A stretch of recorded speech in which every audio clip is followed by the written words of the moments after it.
Let me offer just some brief remarks on what I learned this time around rereading Adam Smith's Wealth of Nations. I'm not saying these are the most important points, they're probably not, but they're the points that stuck out the most to me looking at the book and studying it yet again. The very first time I read Wealth of Nations, I was actually 15 years old, and it was one of the first books on economics I had ever read. It was available in the public library, and I wanted to read it, and so there you go. What struck me most on that first reading was Smith's idea of the invisible hand, his explanation for the price system, and most of all the section on digression on the grain trade.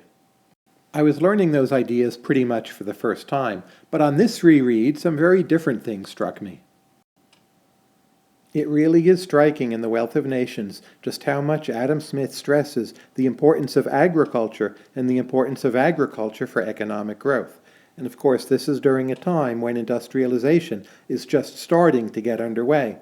What I think now more than before is that the very first time Smith traveled to England, when he went to study at Oxford and he crossed the border, it really struck him just what a huge difference there was between English farms and Scottish farms, and this was a very important experience in shaping the later Wealth of Nations.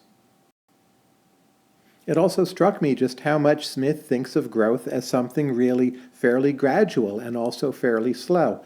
We moderns like to stress the dynamic elements in Wealth of Nations, and yes, they are there, but still there's a very different way of looking at the book. Smith wrote it in a time where rates of growth still were probably quite slow in terms of improvements in living standards, and that's reflected in the text. Overall, this is a story of gradual changes, not sudden radical upheavals. That would come later in the 19th century. Smith really was greatly interested in the colonies, North America, but also Ireland. This takes up significant chunks of the Wealth of Nations, but in terms of what Smith hoped to persuade the reader of, other than dismissing mercantilism, this was perhaps his primary interest.